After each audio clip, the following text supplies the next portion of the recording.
Hello dear, आपका स्वागत है इस क्लास के अंदर। इस क्लास के अंदर हम जो प्रोग्रेशंस हैं उसके अगले दो टाइप के जो प्रोग्रेशन है वो ख़त्म कर लेंगे। ठीक। तीन तरह के प्रोग्रेशन होते हैं, AP, GP and HP. HP अपने सिलेबस में है नहीं, इसके अलावा और भी प्रोग्रेशन बहुत तरह के होते हैं, लेकिन हमारे सिलेबस के अंदर जो होंगे मेनली एपी होएगा, कुछ कुछ जीपी होएगा। एपी और जीपी को हम अच्छी तरीके से कर लेंगे और इसको मैं जस्ट इंट्रोड्यूस कर दूंगा कि ये होता क्या है, आपको ये पता चल। ठीक है, तो एपी हम पहले कर चुके हैं इससे पहले वाली वीडियो के अंदर। जीपी और एचपी, जीपी के ऊपर कई सारे क्वेश्चन और एचपी का इंट्रोडक्शन इस वीडियो में कर दूंगा। तो प्रोग्रेशंस में जो श्रेणियां हैं उनमें तो सब कुछ हमें पता होना चाहिए, वो पता हो जाएगा। ठीक है, एपी हम कर चुके हैं, अब जीपी स्टार्ट करते हैं। जैसे एपी को मैंने सिंप्लीफाई किया था, ऐसे ही जीपी भी बहुत ही सिंपल सी एक प्रोग्रेशन है। क्या, देखो, मान लो पहले मैंने लिखा 3, इसको फिर मैंने 2 से गुणा किया। एपी में क्या था, सेम नंबर ऐड कर रहे थे, इसमें सेम नंबर से गुणा कर रहे हैं।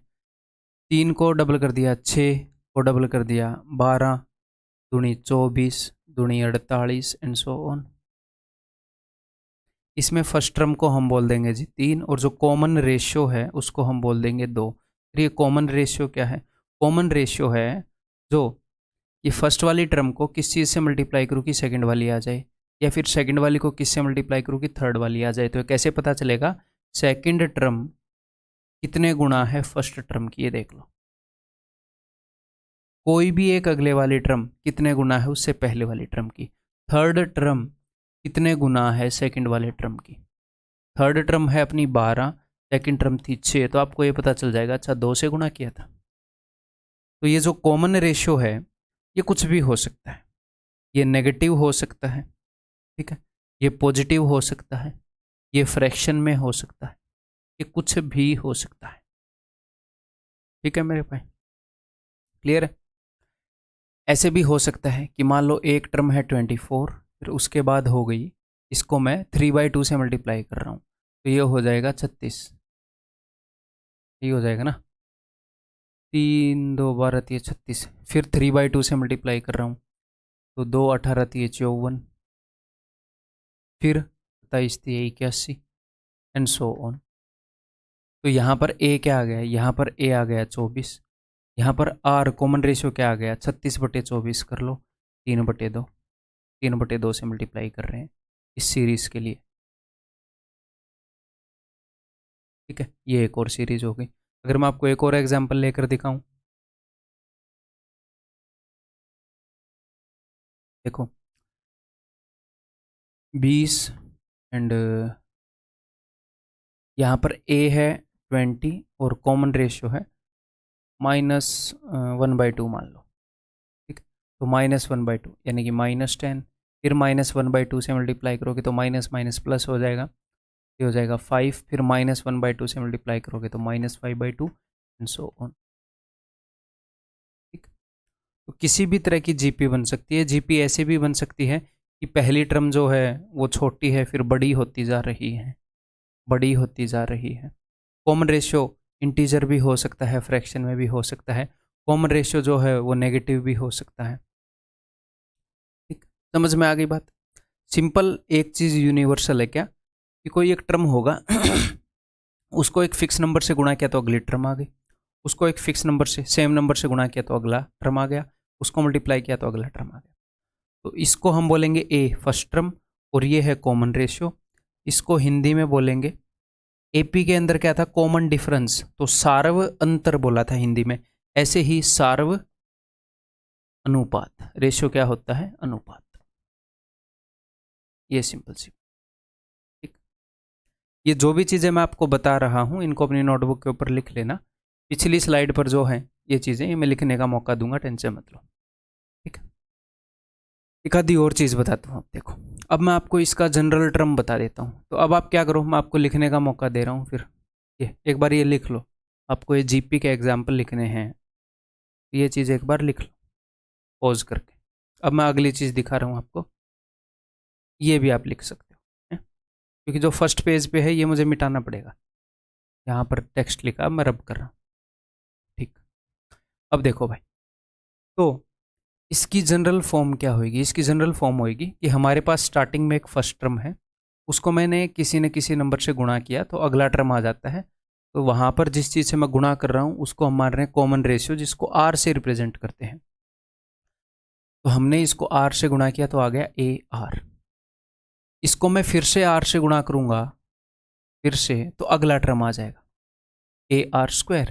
फिर से आर से गुणा करूँगा तो अगला टर्म आ जाएगा ए आर क्यूब। तो यहाँ पर आपने क्या देखना है, देखो ज़रा ध्यान से, जो पहला टर्म था उसमें आर कितनी बार था? आर से गुणा करना पड़ा था क्या? नहीं, पहला टर्म तो ए था। दूसरे टर्म के लिए मुझे एक बार आर से गुणा करना पड़ा, तो दूसरे टर्म के लिए आर से कितनी बार गुणा करना पड़ा? एक बार। तीसरे टर्म के लिए, थर्ड टर्म के लिए कितनी बार? दो बार। फोर्थ टर्म के लिए कितने बार गुणा करूंगा? तीन बार। इसका मतलब क्या है? देखो, इस सेकंड टर्म के लिए मैं फर्स्ट टर्म को अगर एक बार आर से गुणा करूंगा तो सेकंड टर्म आ जाएगा।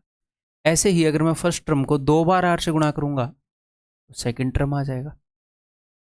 देखो, सॉरी, दो बार आर से गुणा करूंगा तो थर्ड टर्म आ जाएगा।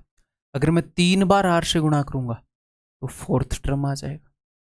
ऐसे ही अगर आपको nth टर्म निकालना है तो a इंटू ए को कितनी बार आर से गुणा करना पड़ेगा? n-1 बार, एक कम बार। ठीक, क्लियर है? अगर आपको सेवंथ टर्म निकालना है किसी भी एपी का तो a इंटू आर की पावर 6। जैसे एपी के अंदर क्या हो रहा था? एपी के अंदर हो रहा था कि अगर हमें 10th टर्म निकालना है तो ए के अंदर, एपी में चीज़ें जुड़ती हैं, तो जो कॉमन डिफरेंस है वो एक कम बार जुड़ रहा था। अगर 10वां टर्म निकालना है तो कॉमन डिफरेंस जो है वो 9 बार जोड़ रहे थे हम, a प्लस 90। इसमें गुणा कर रहे हैं तो आर को 6 बार गुणा कर रहे हैं, तो r into r into r into r 6 बार, उसी को तो आर की पावर 6 लिखते हैं। तो समझ में आ गया? क्या ये फॉर्मूला रटने की ज़रूरत है या समझने की ज़रूरत है? स्कूल में तो हम ये रट रहे थे, हैं, बट ये बहुत ही ईजिली हम समझ के कर सकते, मतलब रटने की ज़रूरत है ही नहीं, समझ के याद रख सकते हैं, है ना? ओके, अब नेक्स्ट है sum of n terms, n terms का सम। इस फॉर्मूले को ईजिली प्रूव किया जा सकता है। मेरे ख्याल क्लास 11th की एनसीईआरटी में है, उसके अंदर इसका ईजी सा प्रूफ है, बट हमें उसकी ज़रूरत नहीं है। एक जीपी बनाते हैं, उसको आर से गुणा करके एक और जीपी बनाते हैं, उनको जोड़ते हैं, ये आ जाता है। सॉरी, उनको घटाते हैं, ये आ जाता है। ठीक है, तो आपको इसके प्रूफ की ज़रूरत नहीं है, डायरेक्टली आपको ये याद रखना है, इसलिए मैं आपको डायरेक्ट बता रहा हूँ। देखो, sum of n terms, n terms का सम क्या होगा? ए गुणा में किसी भी जीपी की एन टर्म्स का सम, ए गुणा में r raise to power n minus में 1 डिवाइडेड बाई आर माइनस 1। ठीक है, अब अगर मैं यहीं पर ऊपर वाले को भी -1 से गुणा कर दूं, ये आपको याद रखना पड़ेगा। प्रूफ भी अगर मैं करवा दूं तो भी याद रखने में वो मदद नहीं कर रहा, और ज़रूरी भी नहीं है, तो फिर क्यों करवा के टाइम वेस्ट किया।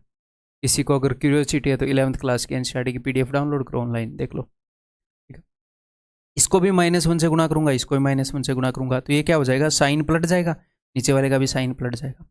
ऊपर नीचे सेम नंबर से गुणा हम कर सकते हैं, ऊपर भी -1 से, नीचे भी -1 से, तो ये आ जाएगा। तो इस फॉर्मूले को ऐसे याद रख लो, ऐसे याद रख लो, एक ही बात है। समझ में आ गई बात? एक ही बात है। जनरली अगर आर जो है अपना वो 1 से छोटा हो तो हम ये वाला फॉर्मूला यूज कर लेते हैं। बुक्स में ऐसे लिखा होता है कि सम ऑफ एन टर्म्स ये होता है if r is greater than 1, और ये होता है if r is less than 1। ऐसा नहीं है, सेम ही चीज़ है। आप ऐसे लिख लो कि भैया a माइनस बी बटे में b माइनस सी, ऐसे लिख लो। इसको मैंने पलट दिया, b माइनस ए नीचे हो गया c माइनस बी, तो ये सेम ही तो चीज़ है। बस हम अपनी कन्वीनियंस के लिए, ताकि हमें नेगेटिव से डील ना करना पड़े, जब r 1 से छोटा है, जब r की वैल्यू हाफ है, अगर आप इसको यूज करोगे तो हाफ -1 माइनस हाफ लिखना पड़ेगा। थोड़ा सा इनकन्वीनियंट है, अदरवाइज वो कट जाएगा माइनस। तो हम ये वाला फॉर्मूला यूज कर लेते हैं, अदरवाइज फॉर्मूले दोनों ही सेम है, कोई फर्क ही नहीं है, आप देख पा रहे हो। ठीक, क्लियर है भाई? तो अगर मैं एक एग्जाम्पल लेकर आपको बताऊं,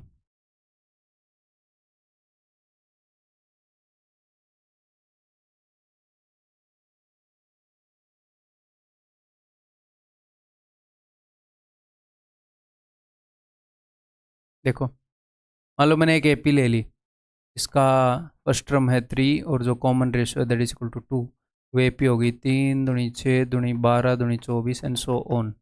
अगर आपको बताना है इसका 8th टर्म तो सिंपल सी बात है a into r raise to power 7, यानी कि 3 इंटू आर है 2 की पावर 7, ये हो जाएगा। ठीक है, ऐसे ही अगर आपको बताना है सम ऑफ 10 टर्म्स तो आप ये फॉर्मूला यूज करोगे, a r raise to power n minus में 1 डिवाइडेड बाई आर माइनस 1। ठीक है, तो a क्या है, a है जी 3 और 10 टर्म का सम बताना है, तो यानी कि 2 की power 10 minus 1 divided by 2 minus 1, ये आप सॉल्व कर सकते हो। ठीक है भाई, इजी है, याद रख लोगे। ओके, चलिए। भाई की बैटरी डाउन हो गई है, इसके सेल बदलने पड़ेंगे। ठीक, चलिए अब देखते हैं।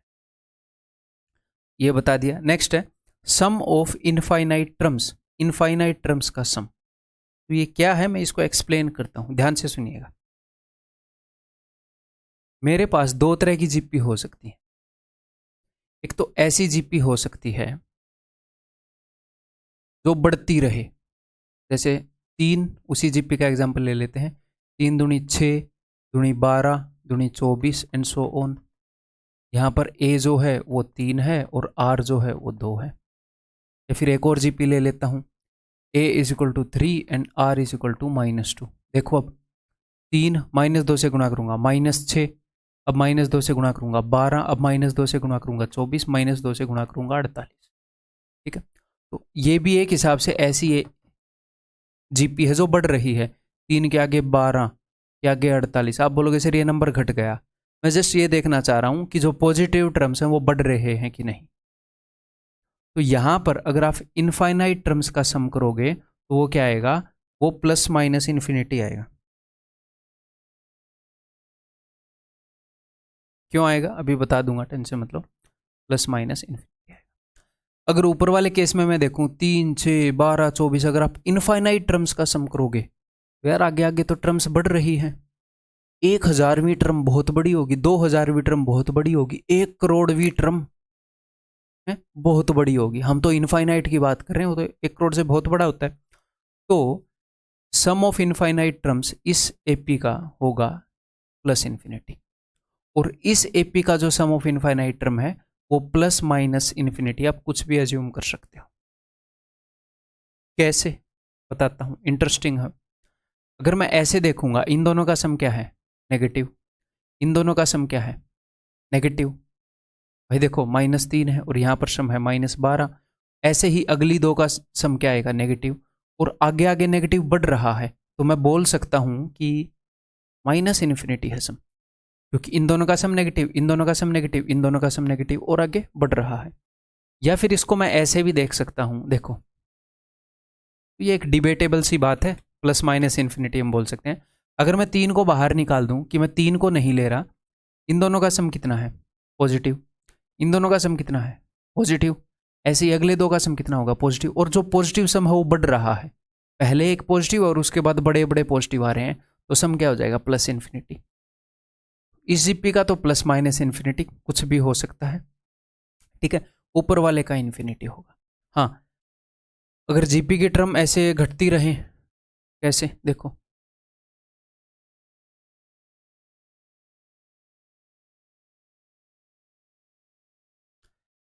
बारह, मान लो ये -12 है, फिर हो गया -6 -3 -3/2।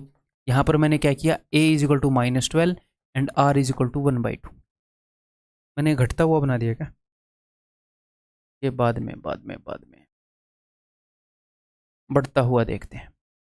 a है -3,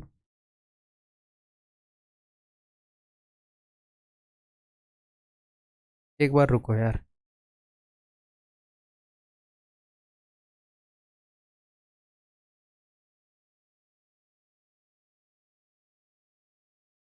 a है -3 and r is equal to half, half नहीं, r इज इक्वल टू 2। तो 3 दूनी 6 -6, फिर से 2 गुना -12, फिर से माइनस का 24, तो यहाँ पर नेगेटिव है, बड़ा नेगेटिव टर्म, बड़ा नेगेटिव टर्म, बड़ा नेगेटिव टर्म, तो ये तो पक्का नेगेटिव आएगा इसका सम, और बढ़ रहे हैं नंबर।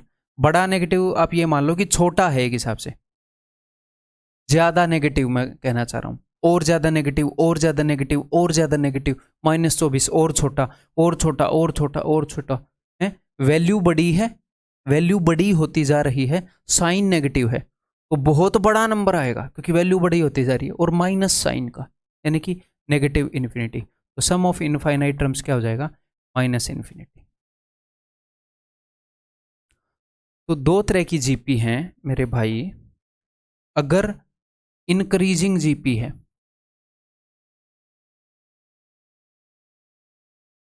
गुणोत्तर श्रेणी अगर बढ़ते हुए क्रम में है, आगे वाले टर्म बड़े आ रहे हैं, या फिर मैं ऐसे बोलूं जो आर की वैल्यू है वो क्या है, वो 1 से बड़ी है, यहाँ पर 2 है, यहाँ पर 2 है, 1 से बड़ी है, क्योंकि अगर मैं 1 से छोटे नंबर से गुणा करता हूँ तो चीज़ें घटना स्टार्ट हो जाती हैं। अगर मैं 6 को हाफ से मल्टीप्लाई करूँ तो 3, फिर हाफ से मल्टीप्लाई किया तो 3/2, तो AP के टर्म की वैल्यू कम होनी स्टार्ट हो जाएगी।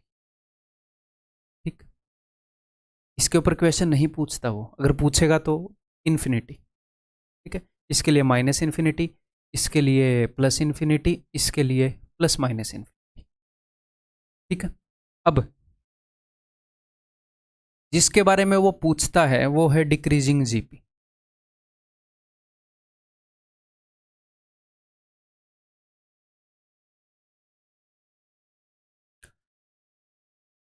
अगर एक जीपी है, ऐसे मान लो अब 12 आधा कर दिया, 6 का आधा कर दिया, 3 का आधा कर दिया, 3/2, ये घट रही है। यहाँ पर a की वैल्यू है 12 और कॉमन रेशियो है 1/2। ठीक, तो यहाँ पर इनफाइनाइट सम नहीं आएगा। अब बोलोगे क्यों सर, देखो ये 12 था, 12 से छोटा हो गया, फिर और छोटा हो गया, और छोटा हो गया, ये तो छोटा होता जा रहा है। इसके आगे तो 3/4, फिर 3, बहुत ज़्यादा छोटा होता जा रहा है। एक जगह पर ये जाकर बिल्कुल 0 के बराबर हो जाएगा। तो अगर इसका सम ऑफ इनफाइनाइट टर्म्स में निकालूं, ये हम निकाल सकते हैं। कैसे, देखो सम ऑफ एन टर्म्स क्या होता है, इसका फॉर्मूला बना सकते हैं हम। Sum of n terms of a GP होता है a इंटू, अब r जो है यहाँ पर 1 से छोटा है, तो मैं फॉर्मूले का कौन सा रूप यूज कर लूंगा, मैं फॉर्मूले का ये वाला रूप यूज कर लूंगा, ये दूसरे वाला, r जो है 1 से छोटा है इसलिए। ठीक,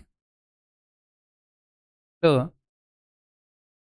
1 minus r raise to power n divided by 1 minus r, तो सम ऑफ इनफाइनाइट टर्म्स क्या हो जाएगा, a इंटू 1 माइनस आर की पावर इन्फिनिटी बटे में 1 माइनस आर, एन की जगह इन्फिनिटी लिखा हमने, एन टर्म्स का ये सम होता है तो इनफाइनाइट टर्म्स का ये सम होगा।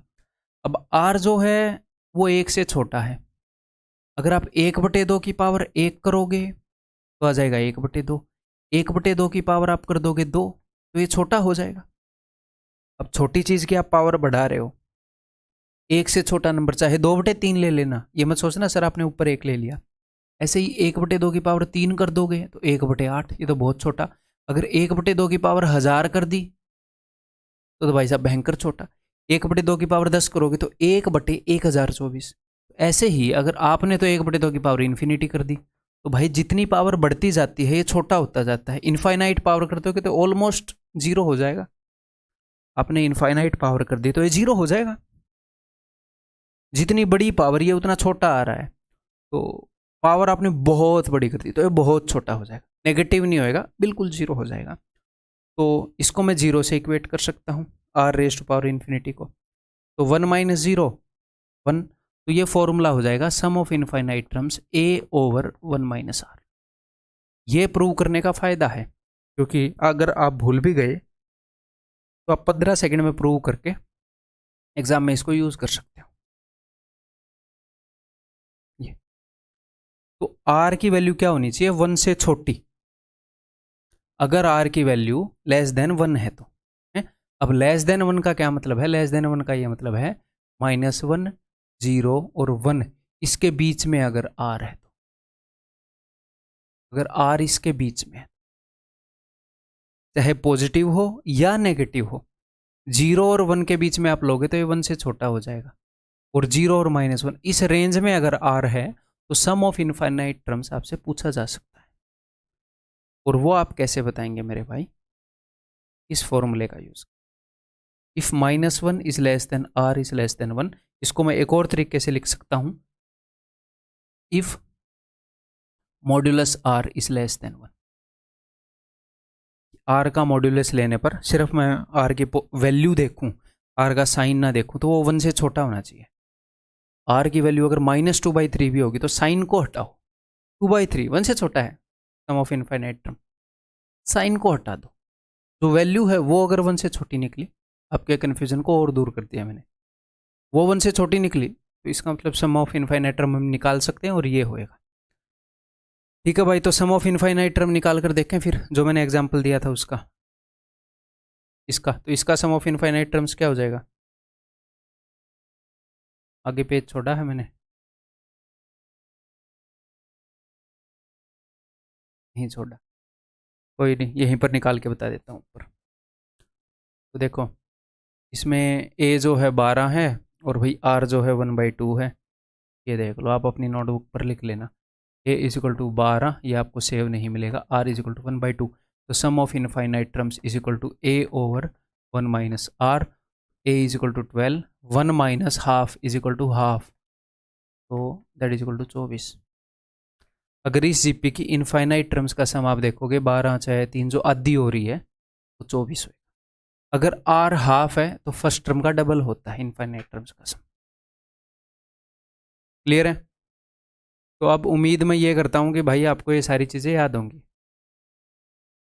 अब आपकी टिप्स पर ये सारी चीज़ें होंगी, इनको हम आगे यूज़ करेंगे जीपी में। अब आगे बढ़ने से पहले मैं आपको ज्योमेट्रिक मीन और बता देता हूँ, ज्योमेट्रिक मीन क्या होता है, फिर हम क्वेश्चन करने स्टार्ट करेंगे। गुणोत्तर माध्य, जैसे मैंने आपको अरिथमेटिक मीन बताया था, अरिथमेटिक मीन क्या होता है? एवरेज। अगर आप इन सब का अरिथमेटिक मीन करेंगे, ठीक है, समांतर माध्य करेंगे हिंदी में, तो वो मैंने आपको बताया था कि a1 plus a2 plus a3, इन सब को जोड़ दो, n नंबर है तो n से डिवाइड कर दो, ज्योमेट्रिक मीन होगा, इन सब को गुणा कर दो, अगर n नंबर हैं तो पावर को 1/n कर दो, a1 into a2 into a3 into an की पावर 1/n, यानी कि nth रूट निकालनी। अगर 10 नंबर हैं तो पावर 1/10, या फिर यहाँ पर 10 लिख दो। जब क्यूब रूट निकालते हो तो यहाँ पर 3 लिखते हो, ठीक है, तो अगर 4 नंबर है तो 1/4। तो ऐसे ही ABCD का ज्योमेट्रिक मीन क्या होएगा? Geometric mean of A and B क्या होएगा? 2 नंबर हैं तो दोनों का प्रोडक्ट, और इनकी पावर क्या हो जाएगी? इनकी पावर हो जाएगी हाफ, ठीक है। Geometric mean of A B and C वो क्या होएगा? 3 नंबर हैं तो तीनों की गुणा, और पावर जो है 1/3। Geometric mean of ABCD 4 numbers का ज्योमेट्रिक मीन क्या होएगा? 4 नंबर हैं तो चारों का प्रोडक्ट, और पावर क्या? 1/4। ऐसे भी लिख सकते हो, ठीक। क्लियर है भाई? ज्योमेट्रिक मीन कैसे निकालोगे? देन अगर ये नंबर्स जीपी में हैं, अगर ये तीनों नंबर्स जीपी में हैं, तो अगर ये तीनों नंबर्स जीपी में हैं तो बीच वाला नंबर जो है इन दोनों का ज्योमेट्रिक मीन होगा। जीपी का मतलब ये होता है कि इन दोनों के बीच में जो नंबर आया है वो इन दोनों का ज्योमेट्रिक मीन है, इन दोनों के बीच में आया है ये नंबर, ठीक है। अगर नंबर्स एपी में होते हैं तो बीच वाला नंबर इन दोनों की एवरेज होता है, ठीक है, तो a+c/2 होता है, इन दोनों का अरिथमेटिक मीन होता है। ऐसे ही नंबर्स अगर जीपी में है तो बीच वाला नंबर इन दोनों का ज्योमेट्रिक मीन होगा। तो ए और सी का ज्योमेट्रिक मीन क्या होगा? ए और सी का under root, that is equal to B, या फिर आप ऐसे बोल सकते हो b² is equal to ac, वही बोला है मैंने, ठीक, वही बोला है। इसको आप एक और तरीके से प्रूव कर सकते हो, कैसे? अगर ये तीनों नंबर जीपी में हैं तो कॉमन रेशियो आप कैसे निकालोगे? सेकंड वाले टर्म को फर्स्ट वाले टर्म से डिवाइड करोगे।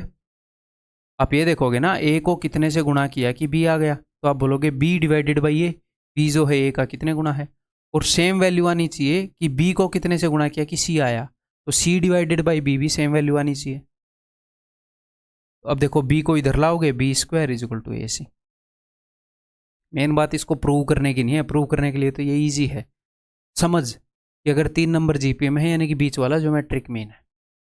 और यही चीज़ रेशियो एंड प्रोपोर्शन में आपको देखने को मिलती है जब कॉन्टिन्यूड प्रोपोर्शन में 3 नंबर होते हैं। आ गया याद? A b c continued proportion में है, बीच वाले का स्क्वायर इक्वल टू बाहर वाले दो का प्रोडक्ट। ठीक, क्लियर है भाई? गुणोत्तर माध्य क्लियर हो गया। अब आगे बढ़ूँ, क्वेश्चन कर ले इसी नॉलेज के ऊपर बेस्ड। चलिए बताइए, मेरे बताने से पहले क्वेश्चन को करोगे पोज करके। In a GP the third term, अब तीसरी टर्म जो nth टर्म होती है वो होती है a into r raise to power n-1। अगर nth टर्म है तो r की पावर उससे एक छोटी होगी। अब आपके दिमाग में बैठ जाना चाहिए कि तीसरी टर्म यानी कि AR2, तीसरी टर्म है तो r की पावर 2 होगी, that is equal to 24। Chhathi term यानी कि AR की पावर 5 इज इक्वल टू 192। जैसे एपी के अंदर हम क्या देख रहे थे, हम लीनियर इक्वेशन सोल्व कर रहे थे। तीसरी टर्म के लिए हम ऐसे लिख रहे थे a+2d, छठी टर्म के लिए a+5d ऐसे लिख रहे थे। और हम देख रहे थे इनके बीच में कितने का अंतर आया, 3d की क्या वैल्यू है। यहाँ पर प्लस माइनस देखते हैं, यहाँ पर डिवाइड करते हैं चीज़ों को। ठीक है, तो अगर मैं ऐसे डिवाइड कर दूँ पहले वाली इक्वेशन को दूसरी से, a से a कट गया, then r square by r square गया तो 1/r³ इक्वल टू 24 8 192, यानी कि r³ is equal to 8 and r is equal to 2। ठीक है, क्लियर है? यहाँ पर आपको पता है r की दो वैल्यूज और हो सकती हैं। r³ minus 8 is equal to 0 है ये। r की वैल्यू एक तो 2 है, मतलब r की 3 वैल्यूज आएंगी, बट वो रियल नहीं आएंगी। तो हम रियल नंबर से डील करते हैं अपने सिलेबस में generally 99.99% of the times. r की वैल्यू 2 ही लिखेंगे। क्लियर है भाई? r की वैल्यू 2 हो गई। ओके, क्या पूछा है? Find the 10th term. तो 10th टर्म क्या होएगा? a इंटू आर की वैल्यू r की पावर 9। r की वैल्यू आ गई, अब मुझे a की वैल्यू निकालनी है, तो कहीं पर भी r की वैल्यू रख दो। अगर यहाँ पर मैं r इज इक्वल टू 2 रख दूँ तो r इज इक्वल टू 2, 2 का स्क्वायर 4, 4 6 24, तो a is equal to 6।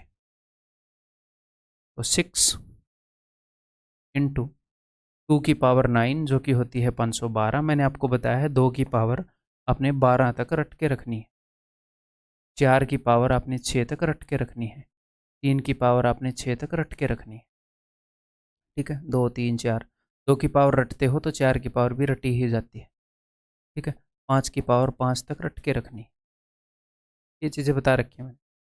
Okay जी, तो 12 6 72, 6 5 30, 3072 answer is option. Okay, clear? अब आगे बढ़ रहा हूँ। The fifth, eighth and 11th term of a GP are P, Q and S respectively. Find Q square। ठीक है, फिफ्थ टर्म क्या होगी? A इंटू आर की power 4 that is equal to P। पांचवी टर्म ये है। आठवीं टर्म क्या होगी? A इंटू आर की पावर 7 Q। और 11वीं टर्म होगी A इंटू आर की पावर 10 इक्वल टू S। इस तरह का क्वेश्चन बहुत बार पूछता है एग्जामिनर। ओके, अब वो बोल रहा है क्यू स्क्वायर की वैल्यू निकालो। तो क्यू स्क्वायर की वैल्यू क्या हो जाएगी भाई? Q square is equal to a square into r की पावर 14। ठीक है, तो पी प्लस एस, पी और एस को जोड़ने से आ रहा है ये? नहीं आ रहा। पी डिवाइडेड बाई एस से भी नहीं आ रहा। पी इंटू एस करने से आ रहा है? पी इंटू एस करने से देखो 2 बार तो ये आ गया ए स्क्वायर, और यहाँ पर आर जो है 4 बार है, यहाँ पर आर 10 बार है, तो टोटल आर 14 बार हो जाएगा। ये आ गया। तो हाँ जी, q square is equal to p into s, that is option. ठीक, अदरवाइज इतना कुछ करने की ज़रूरत नहीं थी। मैं आपको बताता हूँ क्यों नहीं थी। मैं एक मज़ेदार चीज़ आपको बताता हूँ। टू टेल ए मज़ेदार चीज़ देयर शुड बी ए मज़ेदार नया पेज। अगर अपने पास एक एपी है, अरिथमेटिक प्रोग्रेशन है, ठीक है, जीपी के बारे में ही बता दूंगा।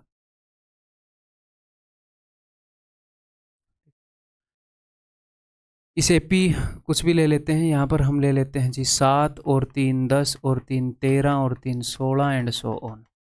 ठीक, इस एपी का आपने फर्स्ट वाला टर्म उठाया जो कि है 7, फिर एक में 2 जोड़ दो, मान लो आपने तीसरा टर्म उठाया 1 2 3 13, ठीक है, फिर इसमें 2 जोड़ दो, आपने पाँचवा टर्म उठाया तो 16 और 3 19, ये हो गया ना पाँचवा, 1 2 3 4 5।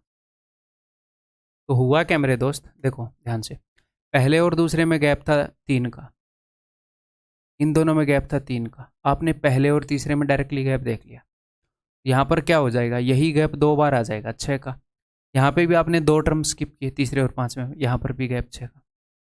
तो अगर आप एक काम करते हो, एक एपी है उसमें पहला टर्म उठाया, फिर 2 जोड़ के तीसरा उठाया, फिर 2 जोड़ के पाँचवा, या फिर पहला उठाया फिर 3 जोड़ के चौथा, फिर 3 जोड़ के सातवां, यानी कि ऐसे टर्म्स उठा लेते हो जिनमें इक्वल गैप है, ये भी एक एपी होएगी, ये भी एक एपी होएगी, क्योंकि बस आप कर क्या रहे हो, एक सीरीज है उसका एक टर्म उठा लिया, जरूरी नहीं है पहला, आपने 10वां उठा लिया, 10 में 5 जोड़ दो, 15वां उठा लिया, 10th 15th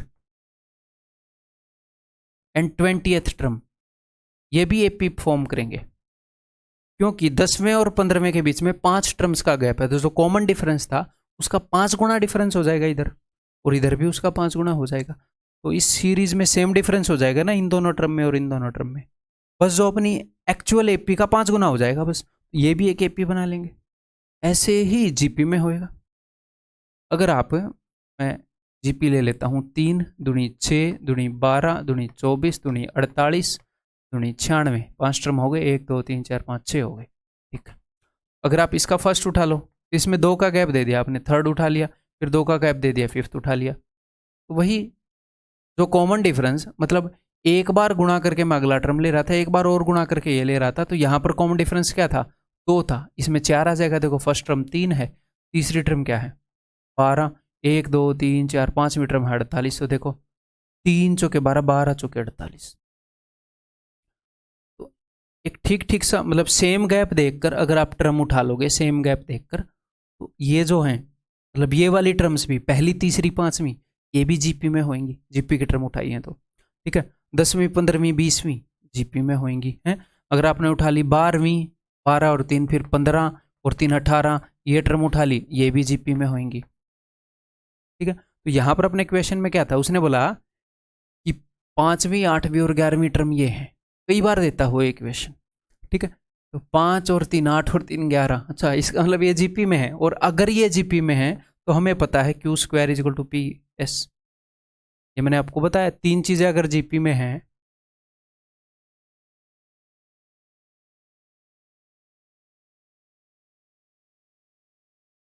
अगर 3 वैल्यूज जीपी में है तो बीच वाले का स्क्वायर इज इक्वल टू इन दोनों का प्रोडक्ट, ठीक है, 3 चीजें अगर जीपी में है तो इसका मतलब क्यू जो है वो ज्योमेट्रिक मीन है इन दोनों का, ठीक है, तो ये हम डायरेक्टली बता सकते थे, ठीक है, दोनों तरीके से बताना जरूरी था यहाँ पर। ओके नेक्स्ट बताओ।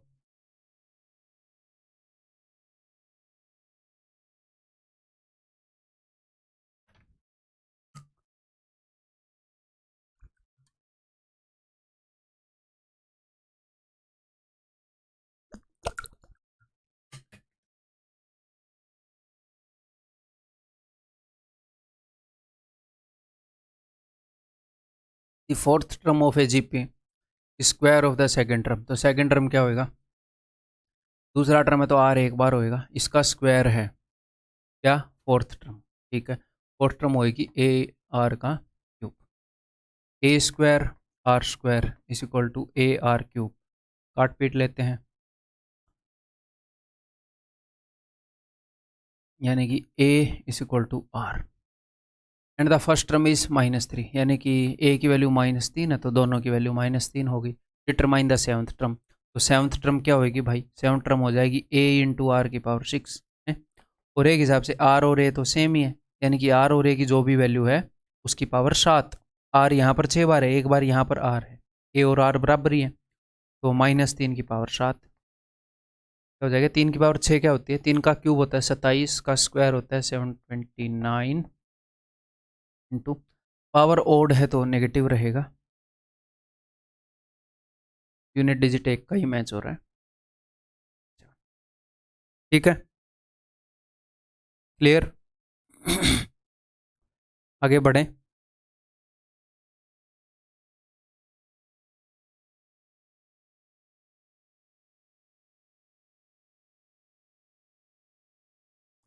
The sum of first 3 terms of a GP is 16, पहली 3 term, and the sum of the next 3, 6 term तक बात जारी है। ठीक है, अभी लिखते हैं फिर। पहला टर्म, दूसरा टर्म, तीसरा टर्म, इनका सम है 16।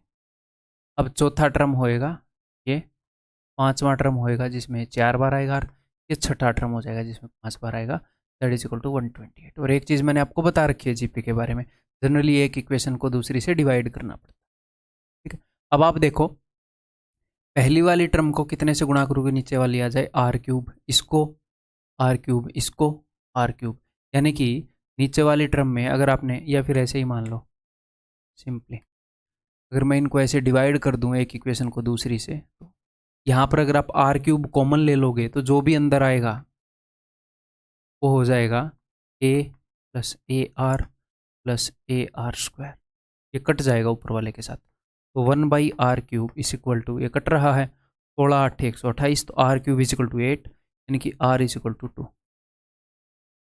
अब आप कहीं पर भी r की वैल्यू पुट कर दो, ऊपर वाले में पुट करना ईजी रहेगा क्योंकि यहाँ पर बड़ी बड़ी पावर्स हैं। अगर मैं इसके अंदर r is equal to 2 put कर दूँ, 2 का स्क्वायर 4a यहाँ पर हो गया, 2a यहाँ पर हो गया, 1a यहाँ पर हो गया, तो 4a plus 2a 6a plus 1a 7a is equal to 16, a is equal to 16/7। और उसने यही पूछा है कि पहला टर्म बताओ, हिंदी में उसने नहीं पूछ रखा।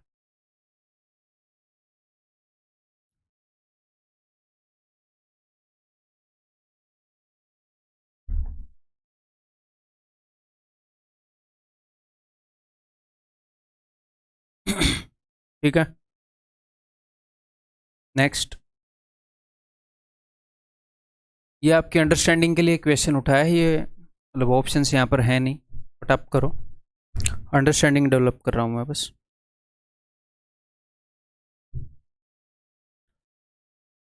Find 4 numbers forming a geometric progression, 4 ऐसे पद ज्ञात करिए जो गुणोत्तर श्रेणी में हो, जिनका तीसरा पद प्रथम पद से 9 अधिक तथा दूसरा पद चौथे पद से 18 अधिक। ठीक है, देखते हैं।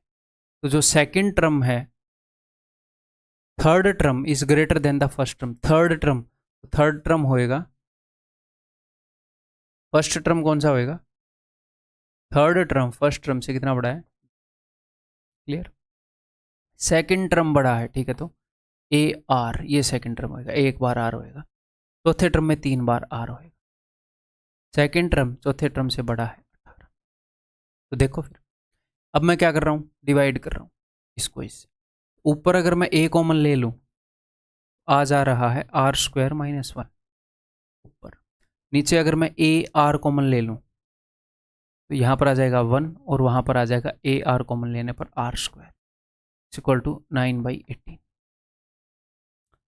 अब देखो, r square minus 1, 1 minus r square, तो इससे मैं इसको काटूंगा, -1 पर चला जाएगा। सेम चीज़ है, बस ऐसे उल्टे हो रखे हैं, इसका -1 गुना है वो, ए से ए कट जाएगा।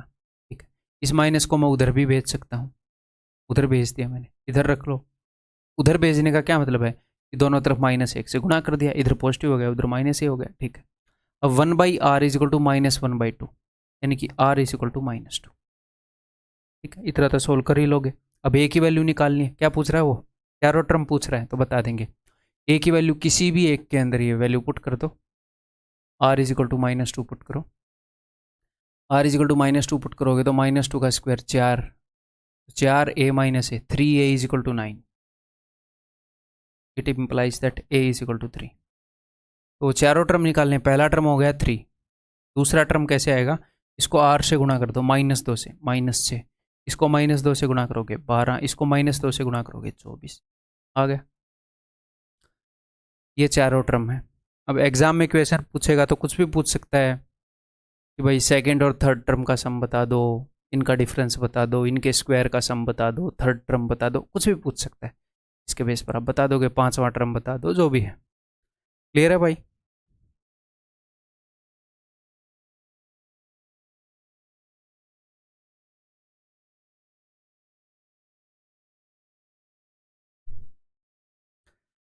The second term of A geometric progression is 12 more than the first term. तो जो सेकेंड टर्म है वो फर्स्ट टर्म से 12 ज़्यादा है, तो सेकेंड टर्म हो जाएगा ए आर, फर्स्ट टर्म है ए, इससे 12 ज़्यादा।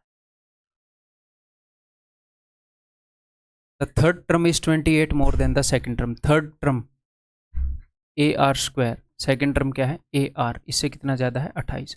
और इक्वेशन कई तरीकों से किए जा सकते हैं, मैं आपको जनरलाइज्ड मेथड बता रहा हूँ, ठीक है, जो आप हर एक तरह के इक्वेशन में थोड़ा सा ही बदलेगा तो लगा पाएंगे और बढ़िया टाइम में इक्वेशन निकल रहा है, ठीक है। ओके, तो फिर डिवाइड करें एक को दूसरे से। ऊपर अगर मैं ए कॉमन ले लूँ तो यहाँ पर आ रहा है आर माइनस वन, और नीचे अगर मैं ए आर कॉमन ले लूँ, यहाँ पर आ जाएगा r minus one is equal to 12/28। और यहाँ पर वो पूछ क्या रहा है, what is the difference between third and fourth term, देख लेंगे भाई। चलो, तो आर माइनस वन से आर माइनस वन गया, ए से ए गया, तो 4 ये 12, 4 7 28, आर इज इक्वल टू 7/3। अब आप क्या कर सकते हो, आर की वैल्यू इसमें रख सकते हो और उसके बाद ए की वैल्यू आ जाएगी। लेकिन यहाँ पर वो पूछ रहा है क्या, what is the difference between third term and fourth term, यानी कि फोर्थ टर्म में से थर्ड टर्म घटा दूँ तो फोर्थ टर्म होएगी a r cube minus third term होएगी ये। वो जो एक्चुअल में हमसे पूछ रहा है ए आर स्क्वायर मैंने कॉमन ले लिया, ये पूछ रहा है वो, ठीक है। तो देखो, आप इसको ऐसे भी कर सकते हो, कैसे, आर की वैल्यू है, यहाँ पर आर की वैल्यू पुट करो, ए की वैल्यू आएगी, और थर्ड टर्म निकाल लो, फोर्थ टर्म निकाल लो, डिफरेंस निकाल लो। मैं एक और तरीका आपको बता रहा हूँ, देखो आपके पास ये चीज़ तो है ही, अगर मैं इन दोनों में से ए कॉमन लूँ, ए इंटू आर माइनस वन, ये चीज़ तो है ही आपके पास, इनकी वैल्यू क्या है, a into are minus one की, इसकी वैल्यू है 12, और आर स्क्वायर, आर की वैल्यू आपके पास है 7/3, तो 7/3 इंटू 7/3, जो उसने पूछा आप इसी से निकाल सकते हो, ए निकालने की ज़रूरत ही नहीं है। बट अगर आपको लगे कि सर हमें कैसे पता चलेगा, तो हाँ कोई दिक्कत नहीं, आप ए निकाल के बाद में कर लो। अब मैंने आपको बता दिया है, तो ध्यान आ जाए तो भी ठीक, ध्यान नहीं आए तो भी कोई दिक्कत नहीं है, ठीक है। क्लियर है भाई? अननेसेसरी याद करने की चीज़ें मैं आपको नहीं बताऊंगा, जो नेसेसरी है याद करने की वो मैं आपको बता देता हूँ कि भाई इनके बिना काम नहीं चलेगा, इसके बिना चल जाएगा। 3 चौके 12, 7 7 49, 49 चौके कितना होएगा 50 माइनस 1 इंटू 4, 200 माइनस 4, 196/3, 65 1/3, यानी कि ऑप्शन, ठीक है। क्लियर है? आगे बढ़ रहा हूँ, ये बताओ,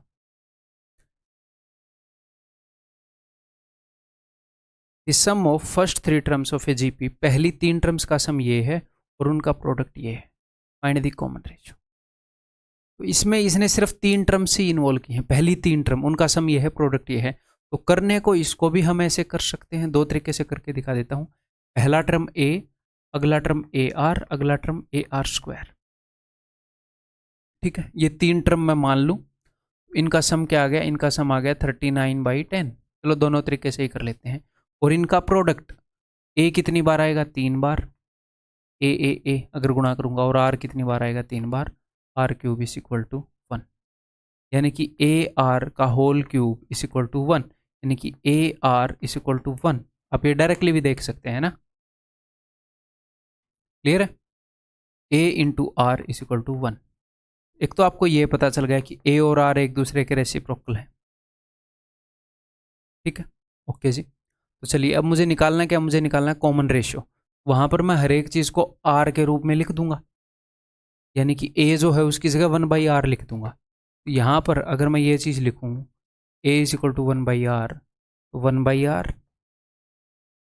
यहाँ पर आ जाएगा 1, प्लस यहाँ पर क्या आ जाएगा, ए की जगह 1/r लिखूंगा, एक आर से एक आर चला जाएगा, आर इक्वल टू 39/10, ठीक है। इस 1 को उधर भेज दो, ठीक है।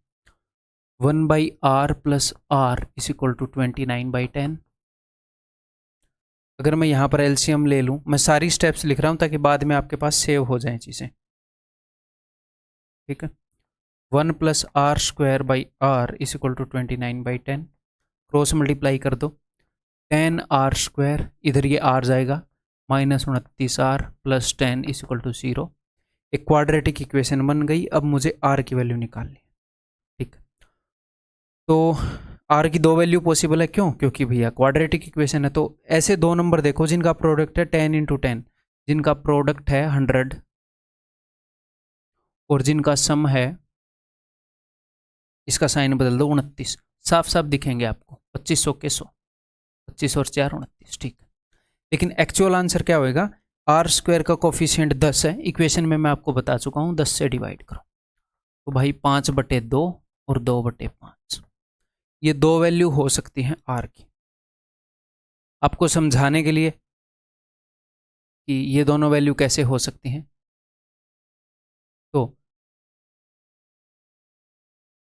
यहाँ पर हमें ए निकालना पड़ेगा ना, आर की। हाँ देखो, आर की वैल्यू अगर मैं 5/2 करूँ तो ए की वैल्यू क्या है? ए जो है आर का रेसिप्रोकल है, ए की वैल्यू हो जाएगी 2/5, यानी कि फर्स्ट टर्म। सेकंड टर्म हो जाएगा 1, इसको 5/2 से गुणा करके आया, इसको 5/2 से गुणा करके आया, फिर ये है। अगर मैं आर की वैल्यू 2/5 लूँ तो ए की वैल्यू हो जाएगी 5/2, इसका रेसिप्रोकल अगला 1, अगला 2/5। जस्ट समझा रहा हूँ, ये निकालने की जरूरत नहीं है ना। कॉमन रेशियो, तो यहाँ पर आंसर हो जाएगा ऑप्शन सी, कॉमन रेशियो की ही हमें वैल्यू निकालनी थी, ठीक है भाई, क्लियर है। अब आपको एक छोटा तरीका बताऊंगा।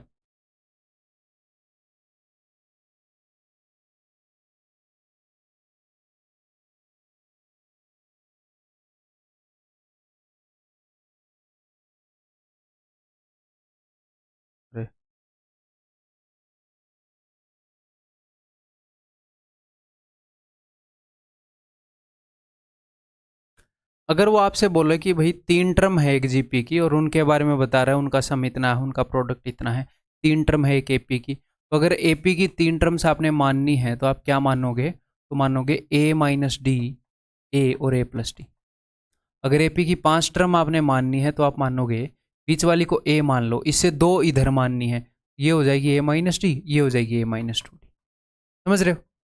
इससे अगली वाली हो जाएगी ए प्लस डी और इससे अगली वाली हो जाएगी ए प्लस 2डी। समझ में आ गया मैं कैसे मान रहा हूँ? सर इससे क्या होएगा?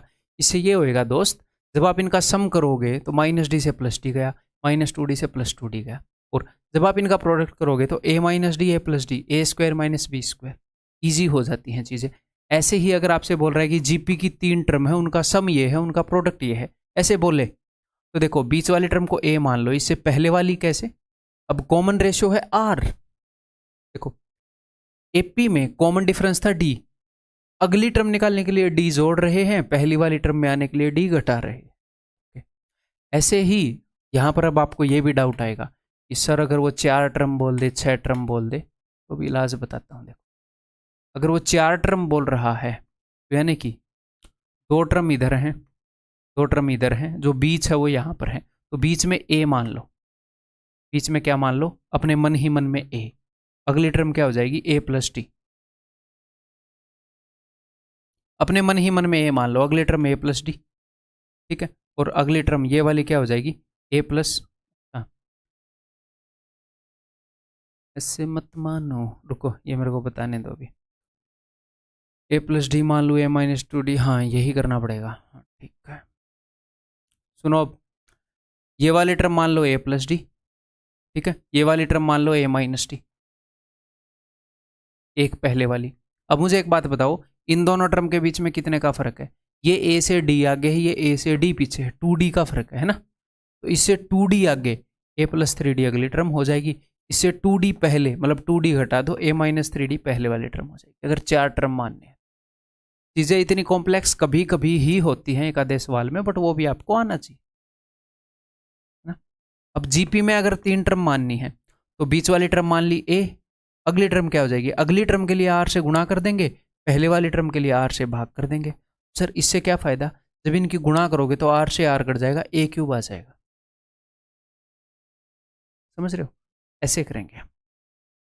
5 टर्म के लिए भी सेम, ए अगली वाली ए आर, उससे अगले वाली ए आर स्क्वायर, इससे पहले वाली ए बाई आर, इससे पहले वाली ए बाई आर स्क्वायर।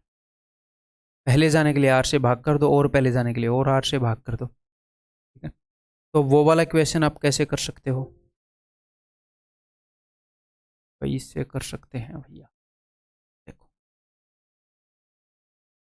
ये वाला क्वेश्चन। तो 3 टर्म, इसको मैं यहीं पे ले लेता हूँ।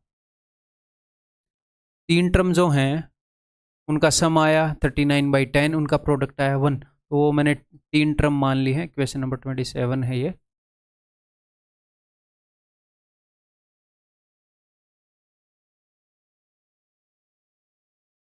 एक मैंने मान ली ए बाई आर, एक मैंने मान ली ए, और एक मैंने मान ली ए आर।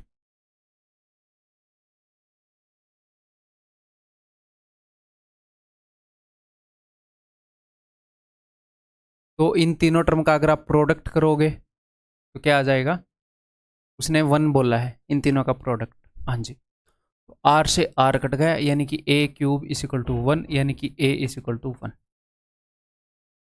ठीक है। उसने हमसे पूछा है कॉमन रेशियो, ए की वैल्यू 1 आ गई। अब उसने बताया है कि तीनों का समय 39/10, अब मैं ए की वैल्यू 1 रख रहा हूँ यहाँ पर, 1/r plus 1 plus r is equal to 39/10। A की वैल्यू 1 रखने पर यह हुआ, ठीक है। 1 को उधर भेजूंगा, 29/10, 1/r प्लस आर, यानी कि 1 plus r square by r is equal to 29/10। अब वही सेम कहानी, आर के वैल्यू आगे आ जाएगी क्वाड्रेटिक इक्वेशन से, बस काम थोड़ा सा आसान हो जाएगा ऐसे में। क्लियर? अगर आपको ये डाउट आ रहा हो इसमें 4 टर्म कैसे मानेंगे ना, कई बच्चों खाया हो गए, ठीक है। देखो 1 2 3 4, बीच की वैल्यू ए मान लो, अगली हो जाएगी ए आर, इससे पहले वाली हो जाएगी ए बाई आर, ये ए आर, ये ए बाई आर। अब आप ये देखो, ये दोनों कंजिक्यूटिव टर्म हैं, इनके बीच में कितने आर से गुणा करना पड़ रहा है। इसको एक आर से गुणा करूंगा तो आर कट जाएगा, एक और आर से गुणा करूंगा तब जाके ए आर आएगा। आर स्क्वायर है कॉमन रेशियो, इसको अगर मैं आर स्क्वायर से गुणा करूंगा तो ए आर क्यूब, और इसको आर स्क्वायर से डिवाइड करूंगा तो ए बाई आर क्यूब, ठीक। हालांकि इतने की जरूरत लगता नहीं मेरे को पड़ेगी, आपको एक आधी बार पड़ जाती है रेयरली, उसके लिए हम तैयार हैं, ठीक है। नेक्स्ट बताओ,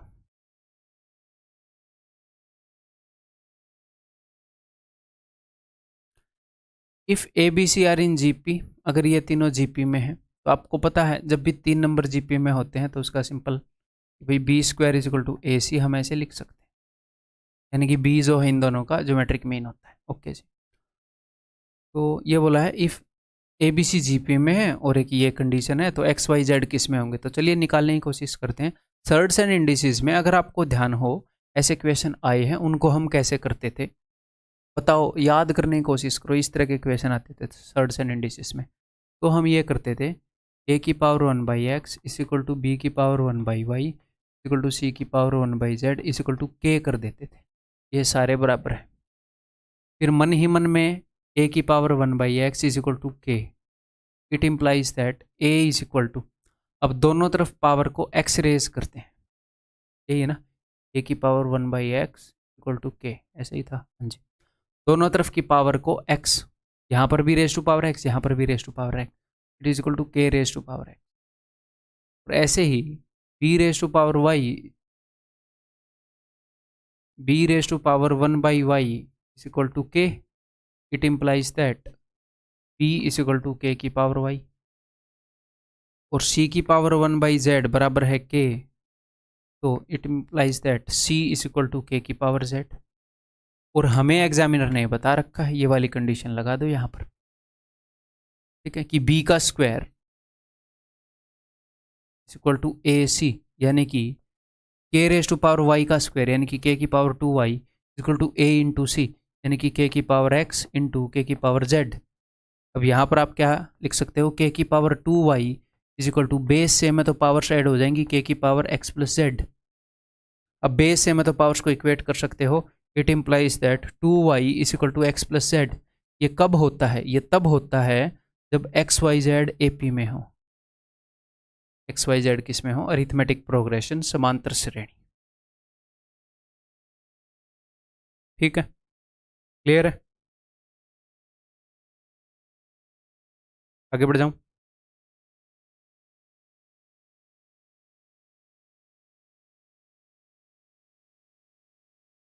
the sum of some terms of a GP is 315। Okay जी, कुछ टर्म्स का सम 315 है। Whose first term and the common ratio are 5 and 2, find the last term. Okay जी, कुछ टर्म्स का सम 315 है। सम ऑफ एन टर्म्स का formula क्या है? A into r raise to power n minus one. अब मैं ये वाला फॉर्मूला क्यों यूज़ कर रहा हूँ? 1 minus r raise to power n भी कर सकता हूँ, क्योंकि नीचे आर माइनस वन आएगा और आर जो है 1 से बड़ा है, वो है, तो मैंने ये वाला यूज़ कर लिया, इसमें हम कंफर्टेबल रहेंगे। इट इम्प्लाइज दैट ए की वैल्यू क्या है? सम ऑफ एन टर्म्स, मुझे पता नहीं एन की वैल्यू क्या है, वो 315 है। ठीक है, इस इक्वल टू ए की वैल्यू क्या है? 5। आर की वैल्यू क्या है? 2। 2 की power n minus one divided by 2 minus 1, 1। ठीक है, 5 5 छिके 30, 5 दिए 15। इट इम्प्लाइज दैट इस 1 को मैं इधर ले आऊँगा, 2 raise to power n is equal to 64, n is equal to 6। ठीक है, 2 की छठी पावर करने पर 64 आता है। अब ये बोल रहा है लास्ट टर्म, यानी कि छठा टर्म, 6 टर्म्स की सीरीज है, तो छठा टर्म क्या हो जाएगा? A into r raise to power 5। A की वैल्यू क्या है? 5। आर की वैल्यू क्या है? 2। तो 2 की पावर 5 क्या होएगा? इसको मैं क्या करूँगा? 2 की पावर 4 इंटू 2 ऐसे करूँगा, ताकि 2 और 5 मिलके 10 मिल जाए। कहना मैं क्या चाह रहा हूँ, इसमें से एक 2 छीन के इसको दे दूंगा। ठीक है, डायरेक्टली मुझे मिल जाएगा 160 ऑप्शन। ठीक है भाई, कॉम्प्लेक्स तो नहीं लग रही है सीरीज? ज्योमेट्रिक प्रोग्रेशन है ये वाली प्रोग्रेशन, करना नहीं है। अगर थोड़े से भी अगर अपन कंफर्टेबल भी हो, एक बार और देख लेना इन लेक्चर्स को। वैसे भी आपको 3 बार तो कंटेंट में से गुजरना ही है, उसके बाद आप अनकंफर्टेबल हो ही नहीं सकते, मेरा दावा है। इस तरीके से पढ़ा रहा हूँ आपको।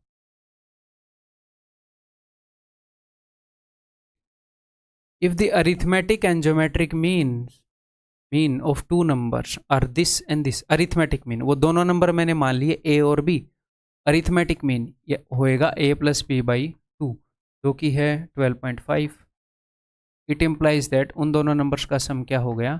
25। और ज्योमेट्रिक मीन हो जाएगा under root a b, that is equal to 12। इसका मतलब है कि ए बी इक्वल टू 144 दोनों तरफ स्क्वायर करने पर। तो दो नंबर्स का प्रोडक्ट तो है 144, सम है 25। तो सिंपल सी बात है, प्रोडक्ट को तोड़ो।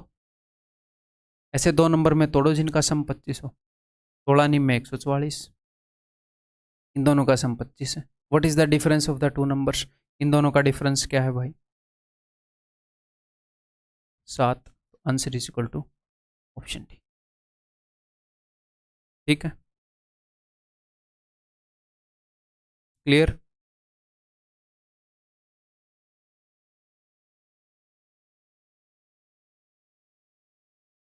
इफ अरिथमेटिक मीन, समांतर माध्य, गुणोत्तर माध्य 8 और 5, अरिथमेटिक मीन 8 है।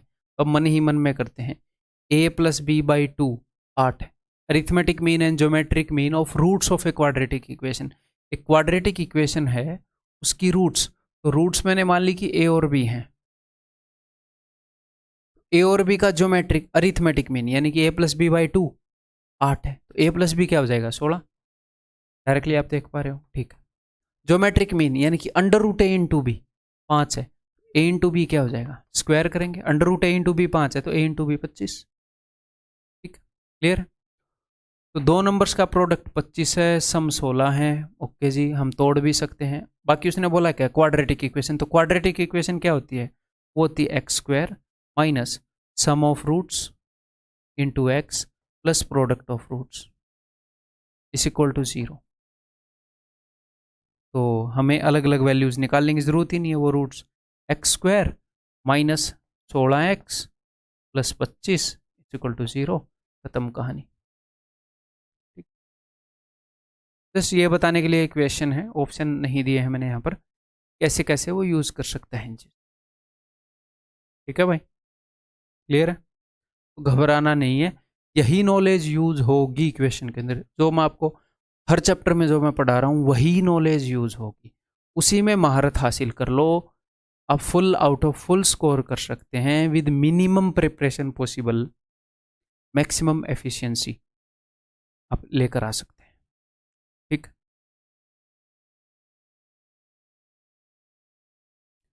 देखो सिलेबस मैं ऐसे भी करवा सकता हूँ, मान लो इतना सिलेबस है, मैं आपको इतना पढ़ा दूँ, पहला केस।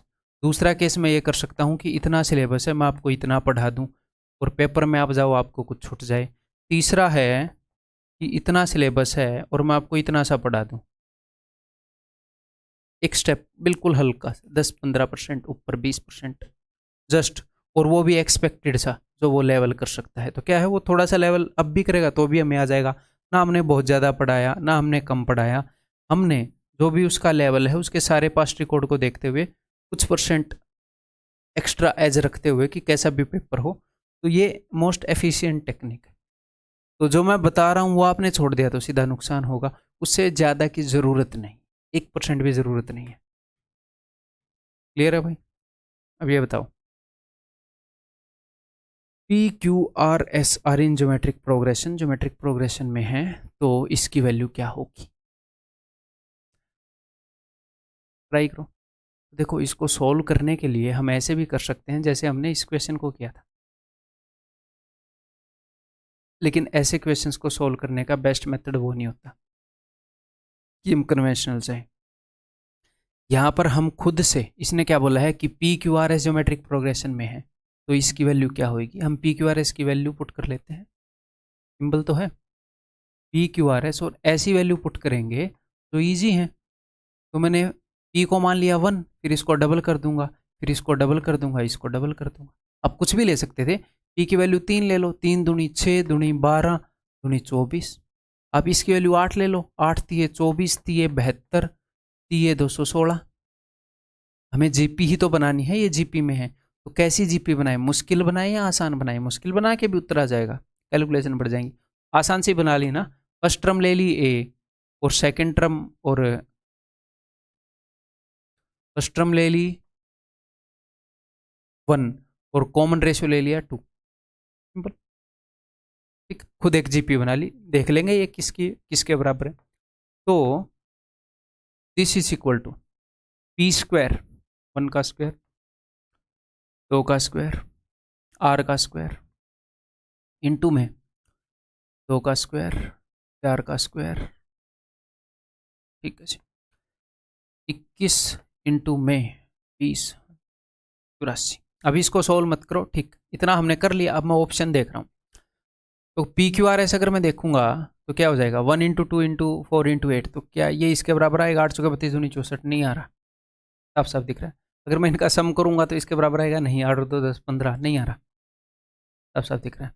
अब नेक्स्ट वाला पी इंटू क्यू, तो पी इंटू क्यू अगर मैं इसको चेक करूंगा, 1 इंटू 2 2, प्लस 2 इंटू 4 8, 4 8 32, इसका स्क्वायर करने के लिए बोल रहा है, ठीक है, देखते हैं। 8 और 2 10, 42 का स्क्वायर, 42 इंटू 42, ठीक है। तो अगर मैं यहाँ से एक 2 उठा के इसको दे दूँ तो ये 42 बन जाएगा, ये भी 42, तो सेम ही है, दिस इज द आंसर। नहीं तो आप अगला चेक करोगे, अगला नहीं मिलेगा सेम। सर अगर अगला भी सेम मिल गया, ये दोनों तो एलिमिनेट हो चुके हैं, तो वैल्यू बदल लेना एक बार, एक का 3 गुना 3 गुना 3 गुना कर लेना, ठीक है, क्लियर है? करोगे ऐसे ही। फिर एक और क्वेश्चन, ये बताओ,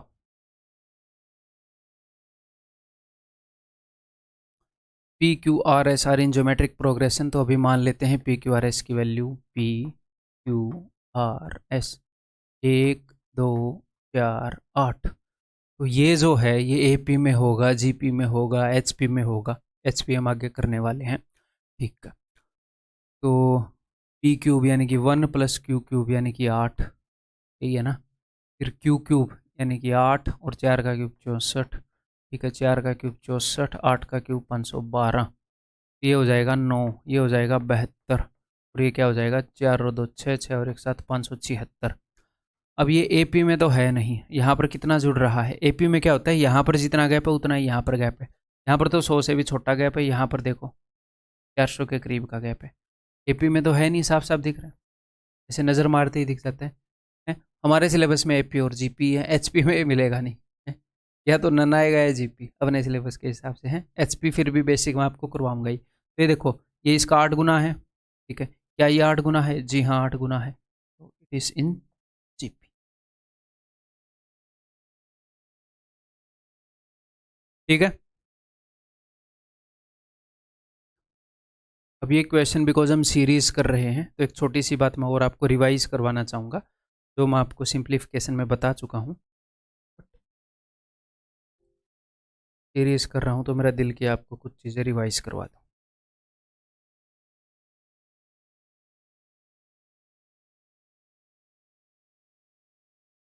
देखो,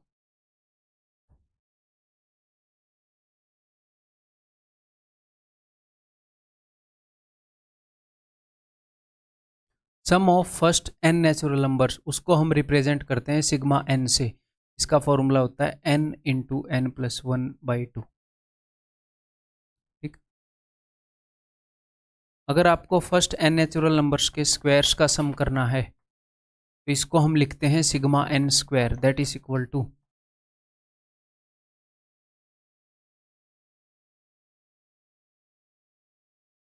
सिंप्लीफिकेशन वाले टॉपिक में मैं पहले करवा चुका हूँ, बट मैं आपको रिवाइज करवा रहा हूँ यहाँ। Sum of cubes of first n natural numbers, इसको हम रिप्रेजेंट करेंगे सिग्मा एन क्यूब से। तो ये जो पहले वाला है sum of N natural numbers, वो लिख दो और उसका स्क्वायर कर दो। ठीक, क्लियर है भाई? अब इसके अलावा अगर मैं और सीरीज एक आधी बनाऊँ, 1 × 2 + 2 × 3 + 3 × 4 plus and so on plus n × n+1, ये हो जाएगा समेशन ऑफ n × n+1। समझ में आ गया? 1 उसकी गुणा उससे अगले नंबर से, 2 से अगले नेचुरल नंबर से, प्लस 2 की गुणा 3 से, प्लस 3 की गुणा 4 से, प्लस 4 × 5 एंड सो ऑन। ये हो जाएगा n × n+1 × n+2। ये आपको याद कैसे रहेगा मैं अभी बता दूंगा, घबराने की बात नहीं है।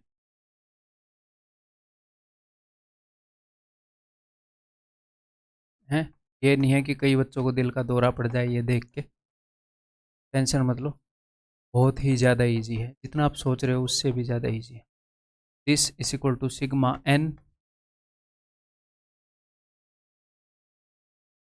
n × n+1 × n+2। क्या सर इसके ऊपर क्वेश्चन आएंगे? हाँ आएंगे, इरेलीवेंट होएगा तो मैं ही नहीं करवाऊंगा। ठीक है, क्लियर है? तो अब देखो ये बहुत ही सिंपल है। क्या देखो, ये 2 टर्म तक है। हाँ जी सर 2 टर्म तक है, तो बस एक टर्म एक्स्ट्रा लिख दो और टोटल कितनी टर्म हो गई? 1 2 3, 3 लिख दो। नहीं, जितनी भी नंबर ऑफ टर्म्स बन गई एक टर्म बढ़ा दो और जितनी भी टोटल टर्म्स हो गई वो नीचे लिख दो।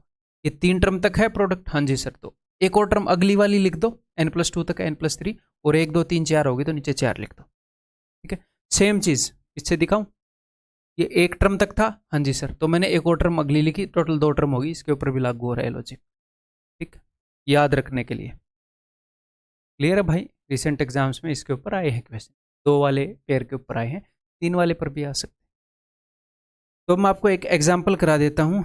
एग्जाम्पल, अगर आपसे ये पूछा जाए कि 1 × 2 + 2 × 3 + 3 × 4 एंड सो ऑन प्लस 10 × 11, ये आपने करना क्या है, यहाँ पर n जो है वो ये है। देखो ये फर्स्ट टर्म है, ये सेकंड टर्म है, ये थर्ड टर्म है, तो ये 10th टर्म है, तो 10 ही टर्म हुए।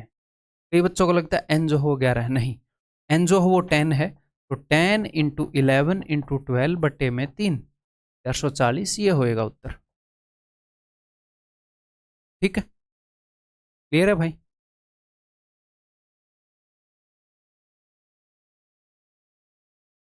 आगे बढ़ जाऊं फिर?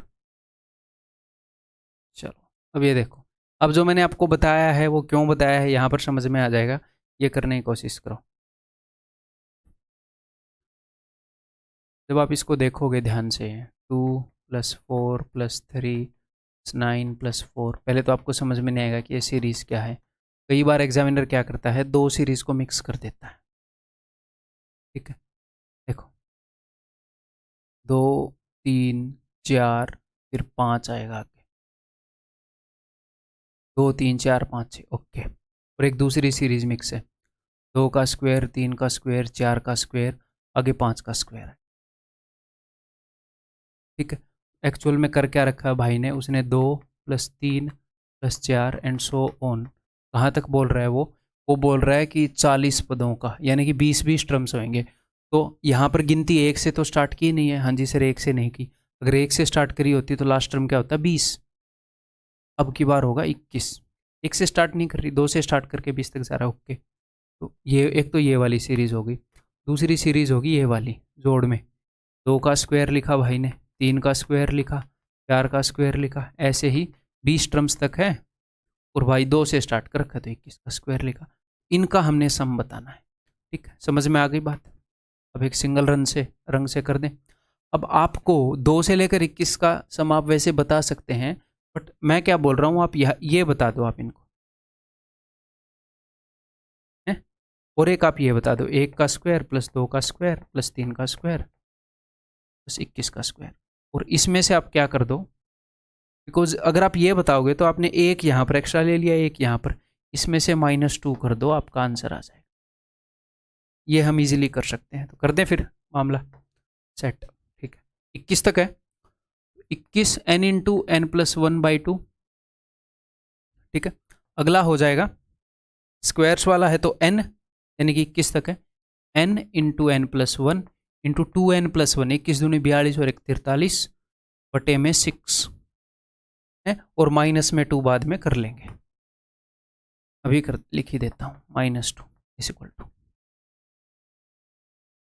तो 21 × 22 कॉमन आ रहा है ना, कॉमन ही लेके कर दूँ, चलो ठीक है, बाद में काट लेंगे। तो कॉमन लेके ही कर देते हैं भैया। 21 × 22 कॉमन आ रहा है, और हाफ भी कॉमन आ रहा है। मैं क्या बोल रहा हूँ, 21 × 22 बटे में 2, 21 × 22 बटे में 2 है, यहाँ पर बच जाएगा 1, प्लस में 21 × 22 बटे 2 43/3 -2, तो ये कितना हो जाएगा, 3 × 3 46 बटे 3, तो हो जाएगा 21 × 22 × 46 बटे में 2 × 3। ठीक, इसको अब आप कैसे भी कर सकते हो, 2 से चला जाएगा 11 पर, 3 से चला जाएगा 7 पर, 7 एकम 7, 7 छके 42, यूनिट डिजिट 2 आएगा, 2 - 2 0, यूनिट डिजिट 0 आएगा, ये 2 तो कट गए, या तो ये होगा या ये होगा, सारे ऑप्शन एलिमिनेट नहीं होगा।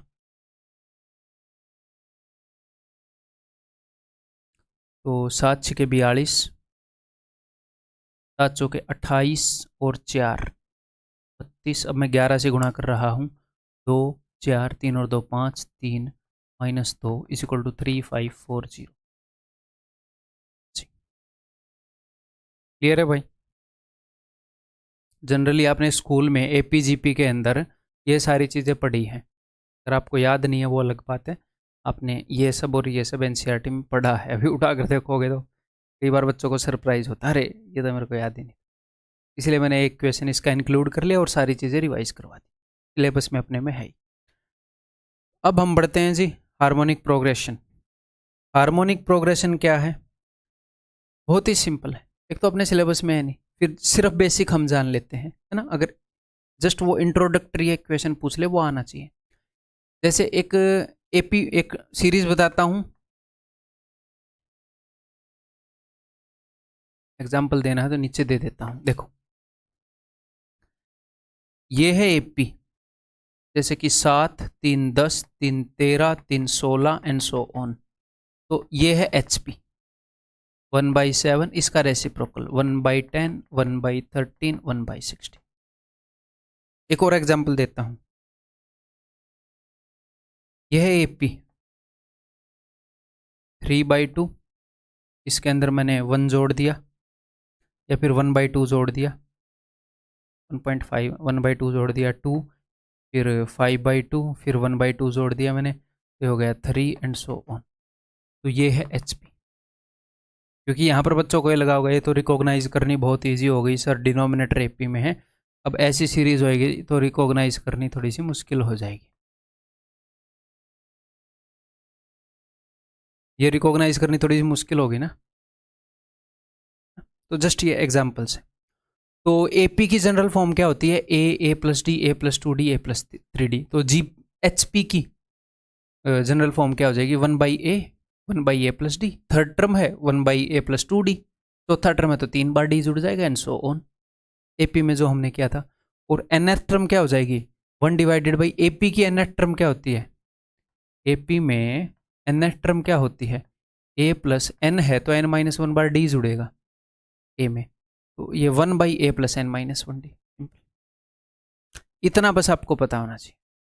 और आपको हार्मोनिक मीन बता देता हूं। देखो, जैसे अरिथमेटिक मीन हम कैसे निकालते हैं? इनका अरिथमेटिक मीन समांतर माध्य हम करते हैं a1 plus a2 plus a3 an बटे में n। यहां पर आप क्या करोगे? इसका उल्टा करोगे। n यहां पर नीचे लिख रहे हो, वहां पर ऊपर लिख दो n बटे में सम ऑफ टर्म्स कर दो। यहां पर सम ऑफ टर्म्स बटे में n करते हैं। सीरीज इसकी उल्टी है, इसका रेसिप्रोकल है, तो उल्टा कर दो n बटे में सम ऑफ टर्म्स है। और जो सम ऑफ टर्म्स करोगे वो भी रेसिप्रोकल करोगे। जैसे a1 a2 a3 an ये टर्म्स हैं, तो n बटे में 1/a1 1/a2 1/a3। ठीक। अगर आपके पास दो टर्म है a और b, तो इनका हार्मोनिक मीन क्या होएगा?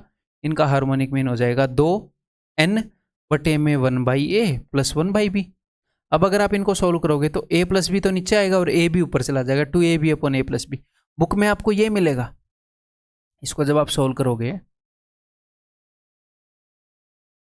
अब ये a भी ऊपर चला जाएगा, ये आपको बुक्स में मिलेगा। ठीक, ये क्यों है? इस कारण। तो ये मोर देन एनफ है, इतनी नॉलेज हार्मोनिक प्रोग्रेशन के लिए। ठीक, हाँ, इतनी इंट्रोडक्शन हमें पता होनी चाहिए ये चीज़ क्या है, क्योंकि बाकी सारे एग्जाम्स के अंदर जिनमें एपीजीपी पूछी जाती है एसएससी के अलावा, उनमें एचपी की इंट्रोडक्टरी नॉलेज भी पूछ ली जाती है। सिर्फ इतनी ही पूछ ली जाती है प्रोग्रेशन में, तो ये उतनी मैंने आपको दे दी। ठीक है, अब एक क्वेश्चन कर लेते हैं इसके ऊपर और फिर ख़त्म हो जाएगा अपना प्रोग्रेशन वाला concept. There are two numbers if the ratio of their arithmetic means to harmonic mean.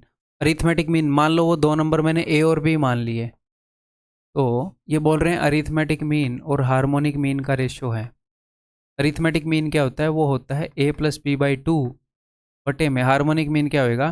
2 बटे में 1/a प्लस 1/b। मैं चाहूँ तो मैं डायरेक्टली ये फॉर्मूला यूज़ कर सकता हूँ 2ab upon a plus B, लेकिन मैं आपके ऊपर ये थोपना नहीं चाहता। मैं खुद ये याद नहीं रखता, ऑनेस्टली बताऊँ तो ज़रूरत नहीं है। हमें बेसिक कंसेप्ट बताइए, कुछ ही सेकंड लगते हैं निकालने के लिए। ठीक है, तो दिस इज इक्वल टू 25/9। तो एक बार इसको मैं सोल्व कर लूँ तो ऊपर हो जाएगा a प्लस बी बटे में ये 2 नीचे आ जाएगा, ये 2 नीचे है। ठीक है, अब नीचे सोल्व हो गया, देखो a प्लस बी और a भी ऊपर जाएगा, इस 2 के साथ a भी चला जाएगा। और जो इसको मैं सोल्व करके बताऊं, 2 नीचे हो जाएगा a plus b, cross multiply करोगे तो नीचे जो a भी आया है वो ऊपर चला जाएगा, तो नीचे 2 इंटू ए बी, ये नीचे रह जाएगा, ये a प्लस बी ऊपर चला जाएगा। This is equal to 25/9। Okay, वो हमसे पूछ क्या रहे हैं? वो हमसे पूछ रहे हैं what is the ratio of arithmetic mean to geometric mean. Arithmetic mean है a plus b by two और ज्योमेट्रिक मीन है अंडर रूट ए बी। यानी कि वो हमसे पूछ रहे हैं a प्लस बी बटे में 2 अंडर रूट ए बी। अब अगर आप ध्यान से देखोगे, देखो इन दोनों को कंपेयर करो एक बार। ऊपर ए बी 2 बार है, यहाँ पर 1 बार है, यहाँ पर 2 बार है, यहाँ पर 1 बार है, यहाँ पर ए बी का अंडर रूट है, तो यानी कि कुल मिलाकर स्क्वायर रूट है ऊपर वाले का। जो हमें पता चला है उसका स्क्वायर रूट है जो चीज़ हमसे पूछी है, तो इसका भी स्क्वायर रूट हो जाएगा, यानी कि 5/3। तो उत्तर इस ऑप्शन। ठीक, एक क्वेश्चन मैंने जानबूझ के पूछ लिया आपसे, ठीक ठाक सा ही पूछ लिया है ना इसके बेस पर। भाई दैट्स ऑल, इसके अलावा आपको कुछ ज़रूरत नहीं है। इसके जो QRPs हैं, जो नोट्स हैं, उनको जस्ट आप रिवाइज करें, that is more than enough. आपको अगली वीडियो के अंदर मिलता हूँ। Bye bye, take care.